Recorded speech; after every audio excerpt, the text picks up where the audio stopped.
Dear students of Standard 8, welcome to Botany class. How are you everybody? Hope you all are well and safe by the grace of Allah. In this class, we are going to discuss some important topic from chapter 4. So, today our topics are fertilization process and fruit formation. Okay everybody, now let's start the class. Fertilization process.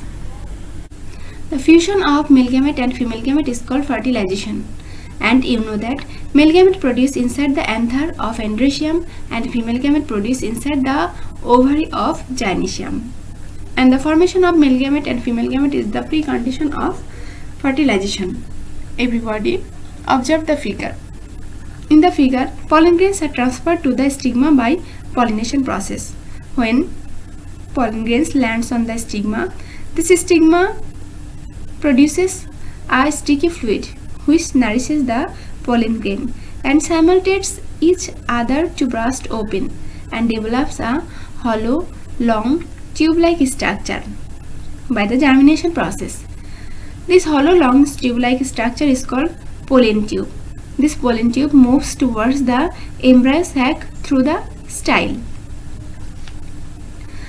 And by this time, two male gametes produce inside the pollen tube. And at the same time, inside the ovary, there are produces a embryo sac. In the embryo sac, there are 8 nuclei. Out of 8 nuclei, there are produces only one female gamete. This female gamete is called ovum or egg. When the pollen tube reaches near the embryo sac,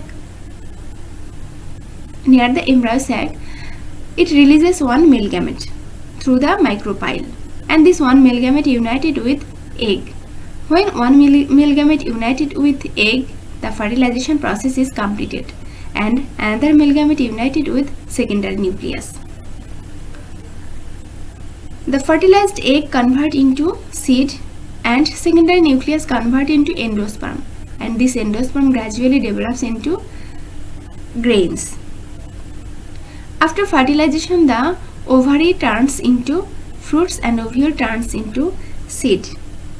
Then after fertilization, ovary turns into fruit. Everybody, here the summary of fertilization process. Now let us talk about the formation of fruit. The process of formation of fruits begins immediately after the completion of fertilization.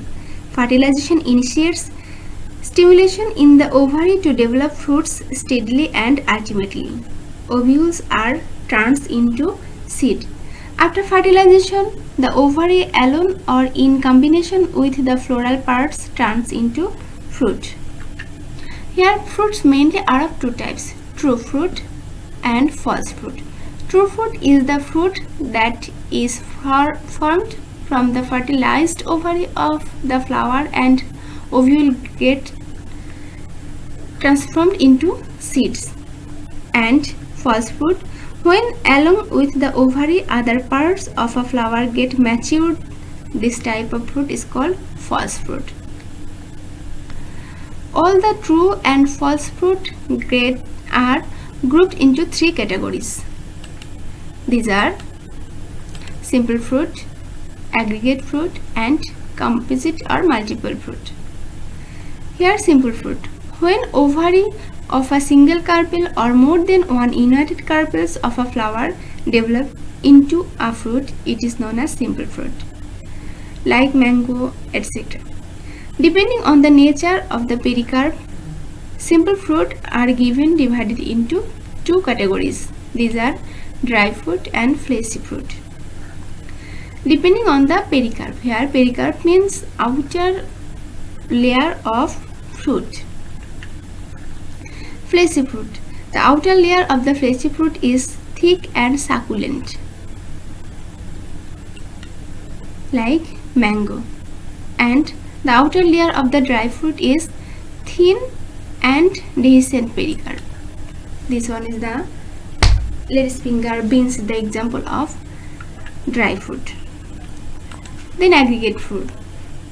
When the fruits develop from the combination of several ovaries with many free carpels of the flowering, it is known as aggregate fruit. A cluster of fruitlet is produced at a time and placed on a single stalk. Example, grapes. And multiple fruit.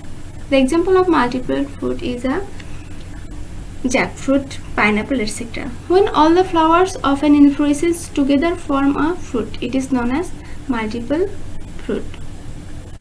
Okay everybody, today up to this. Thank you.